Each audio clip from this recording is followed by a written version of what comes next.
Est-ce que vous avez une idée combien de ces menorahs, ces grandes menorahs que vous voyez ici derrière moi, existent aujourd'hui à travers le monde?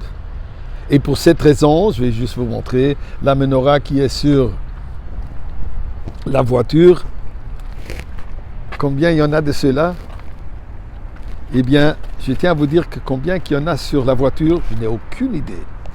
Mais je vais vous dire bientôt le chiffre, le montant, ce qu'il y a de ces menorahs-là. Mais avant cela, disons le chapitre de Tehillim, pour remercier Akadosh Baruch Hu pour les miracles de Hanouka, il y a 2 millénaires, ainsi que pour les miracles qui arrivent aujourd'hui. Mais en priant en même temps, Ribono Shel Olam, Hanouka, quand il y a eu le miracle, suite à cela, ils sont rentrés au Beth Amikdash. Ils ont réinauguré le Beth Amikdash.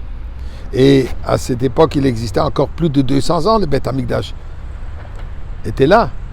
Nous, ça fait 2000 ans qu'on allume déjà cette menorah sans le Beth Amikdash. Ribono Shel Olam. Je crois qu'il fait temps qu'on puisse déjà, aujourd'hui encore, allumer la menorah dans le Beth Amikdash avec la venue de Mashiach. Et pour cela, nous te remercions pour tout ce que tu as fait jusqu'à présent à Kadosh Baruch Hu et pour ce que tu vas faire. Mizmor le soda. Alors, eh bien, revenons. Il me semble que c'était 1974 ou peut-être 1975. Rabbi Shem Tov de Philadelphie, il a eu cette idée de construire une menorah en bois, une grande menorah, et la placer dans le quartier qui s'appelle Lafayette, un endroit public, et là-bas allumer la menorah. Ça fait énormément de bruit. C'était la première fois un tel événement a lieu, l'allumage de la menorah en un domaine public. Et depuis, aujourd'hui, plus de 15 000 de ces menorahs se trouvent à travers le monde. D'ailleurs, on peut le voir par le fait qu'il y a déjà une grande compétition entre les bâtisseurs qui font ces menorahs. On peut les acheter dans toutes les tailles, toutes les grandeurs, toutes les couleurs, avec toutes sortes de lumières, chacun qui fait mieux que l'autre. 15 000, c'est quand même un chiffre impressionnant. Et on le trouve carrément à travers le monde.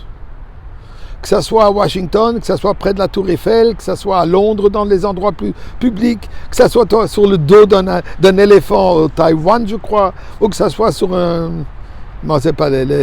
Venise, sur les petits bateaux, et ainsi de suite, partout à travers le monde. Vous ne pouvez pas ne pas rencontrer une menorah là où vous irez. Ça dégèle la gel d'Alaska et de Sibérie. Je ne sais pas si vous avez eu l'occasion de voir la menorah qui est faite en glace, en plein de Sibérie.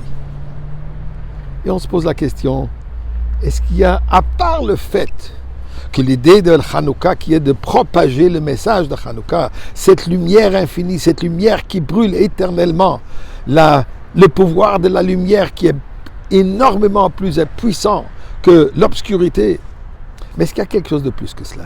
Eh bien, voilà ce que je pense.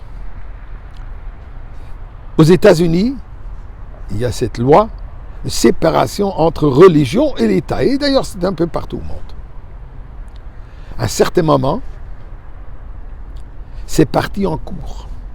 Puisque quand Chabad voulait placer la menorah sur un domaine public, un terrain qui appartient à l'État, donc, ils ont décidé, c'est interdit. Pourquoi? Puisque ça fait mélanger religion avec l'État. C'est parti jusqu'à la Cour suprême des États-Unis et Chabad a gagné, où ils ont accordé que c'est un symbole universel, un symbole de paix, un symbole de lumière, et donc c'est permis de le placer. Mais la question se pose. Il y avait un endroit, où il y avait un terrain privé juste à côté de ce terrain public. Et le rabbin a insisté que ça soit sur le domaine public plutôt que sur le domaine privé. Pourquoi? Eh bien, pour moi, la raison, elle est très simple. Dieu a créé ce monde pour quelle raison? Pour que sa présence soit acceptée, soit reconnue partout. Si on part de cette idée qu'il y a des endroits où la présence de Dieu n'est pas voulue, n'est pas acceptée, on reste en galoute. C'est ça l'idée de l'exil, où il y a des endroits où il y a l'obscurité qui règne.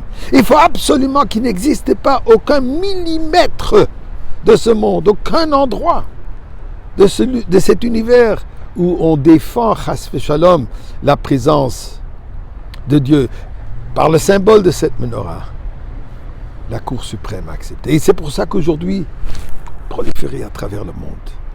Ce qu'une petite menorah a commencé à 6 pieds de hauteur il y a 50 ans, ça a transformé le monde. Alors, Ribono Shel Olam, Dieu est présent partout. Il manque un endroit qu'on ne voit pas l'endroit, Beth Amikdash. Et ça, c'est l'endroit absolu où ta présence sera dévoilée. Nous,